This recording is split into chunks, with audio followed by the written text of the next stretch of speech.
2022 बस आने ही वाला है। आप सभी 2022 के स्वागत की तैयारी में जुटे हैं, लेकिन उत्साह और उमंग के साथ ही ये समय सचेत रहने का भी है। आज दुनिया के कई देशों में कोरोना के नए वेरिएंट ओमिक्रॉन की वजह से संक्रमण बढ़ रहा है। भारत में भी कई लोगों के ओमिक्रॉन से संक्रमित होने का पता चला है। मैं आप सभी से आग्रह करूंगा कि पैनिक न करें। हाँ, सावधान रहे, सतर्क रहे, मास्क उसका भरपूर उपयोग करें और हाथों को थोड़ी थोड़ी देर पर धुलना, इन बातों को हमें भूलना नहीं है। आज जब वायरस म्यूटेट हो रहा है तो हमारी चुनौतियों का सामना करने की ताकत और आत्मविश्वास भी मल्टीप्लाई हो रहा है। हमारी इनोवेटिव स्पिरिट भी बढ़ रही है। आज देश के पास 18 लाख आइसोलेशन बेड्स हैं, 5 लाख ऑक्सीजन सपोर्टेड बेड्स हैं, 1,40,000 आईसीयू बेड्स हैं। आईसीयू और नॉन आईसीयू बेड्स को मिला दें तो 90,000 बेड्स विशेष तौर पर बच्चों के लिए भी हैं। आज देश में 3,000 से ज्यादा पीएसए ऑक्सीजन प्लांट्स काम कर रहे हैं। 4 लाख ऑक्सीजन सिलेंडर्स देश भर में दिए गए हैं। राज्यों को जरूरी दवाओं की बफर डोज तैयार करने में सहायता की जा रही है। उन्हें पर्याप्त टेस्टिंग किट्स भी मुहैया कराई जा रही है।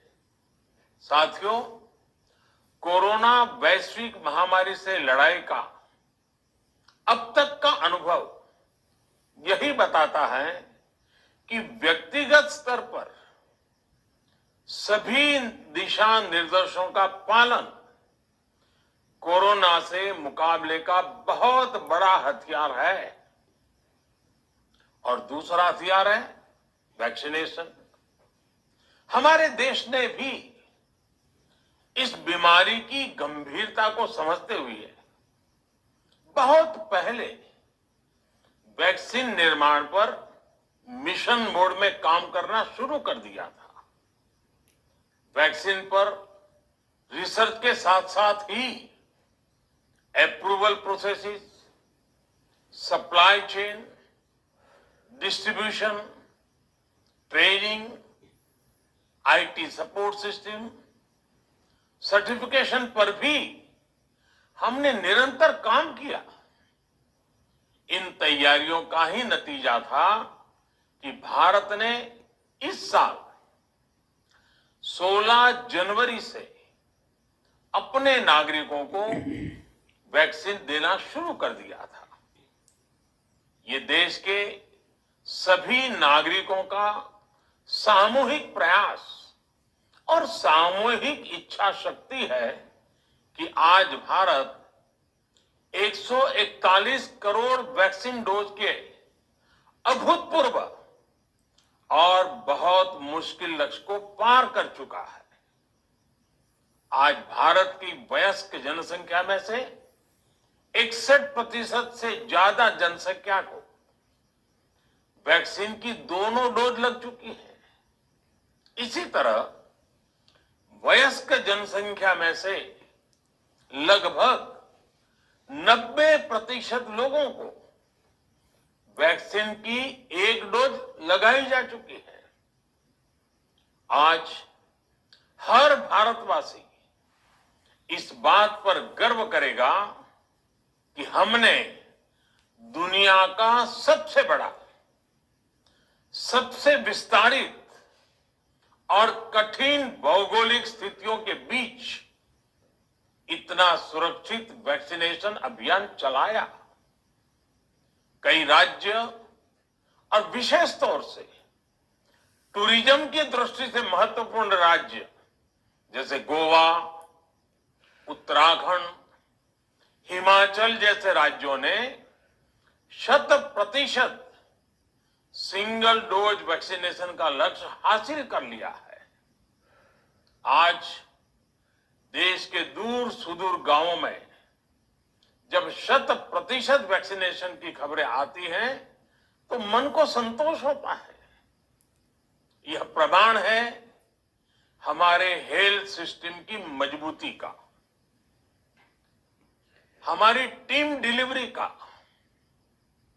हमारे हेल्थ केयर वर्कर्स के डेडिकेशन और कमिटमेंट का, और देश के सामान्य मानवी के अनुशासन और विज्ञान में उनके विश्वास का।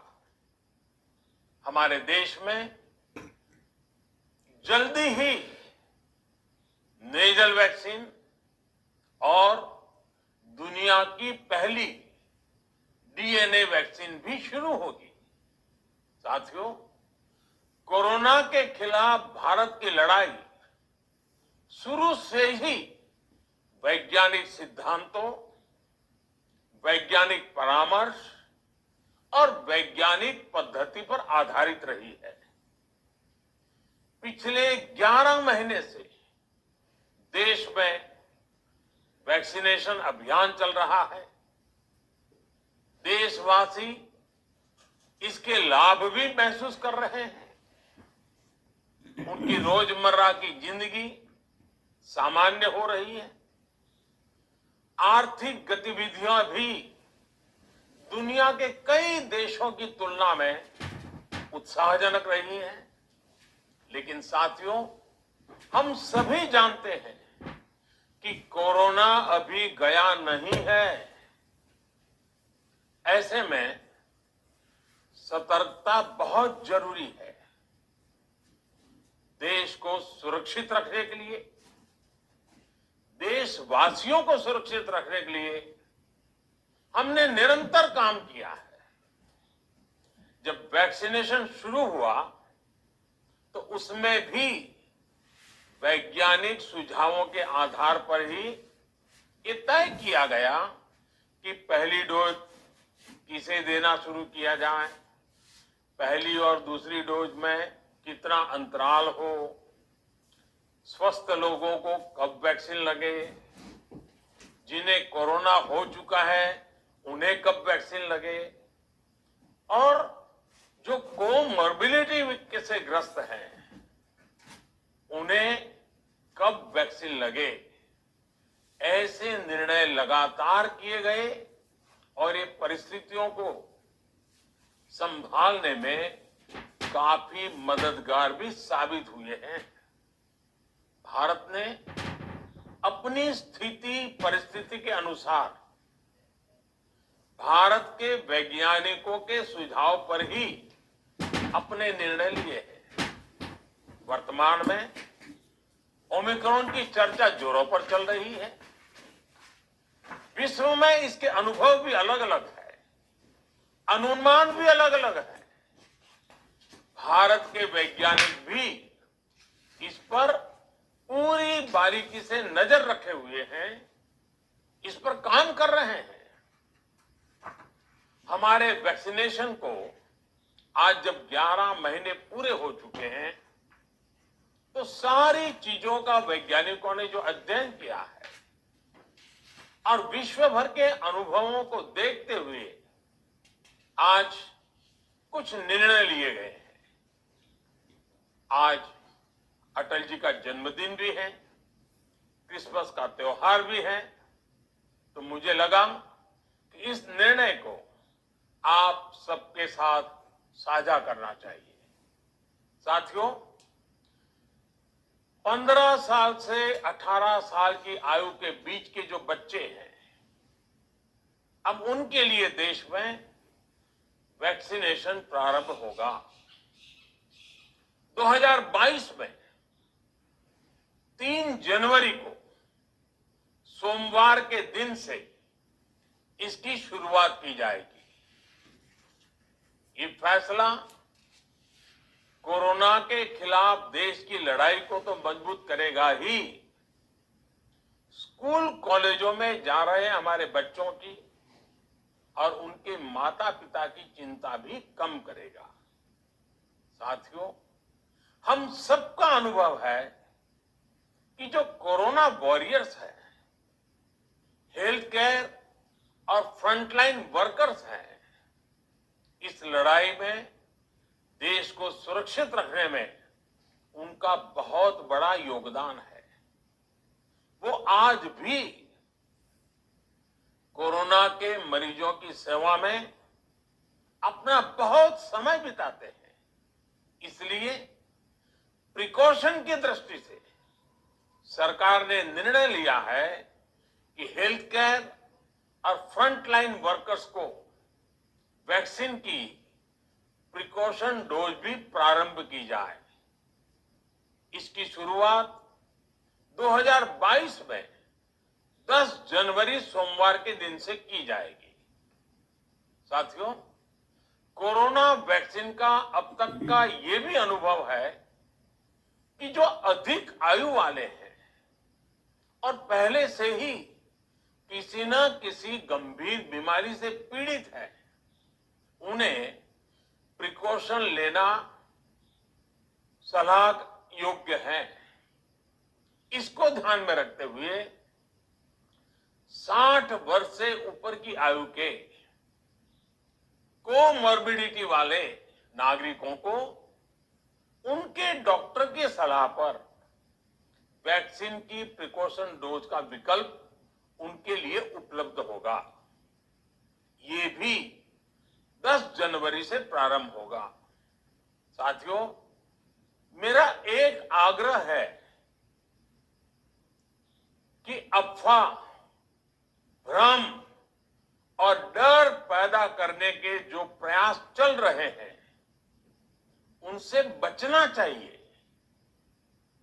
हम सभी देशवासियों ने मिलकर अब तक दुनिया का सबसे बड़ा वैक्सीनेशन अभियान चलाया है। आने वाले समय में हमें इसको और गति देनी है और विस्तार देना है।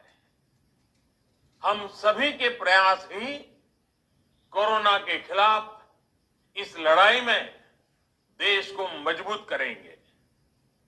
आप सबका बहुत बहुत धन्यवाद।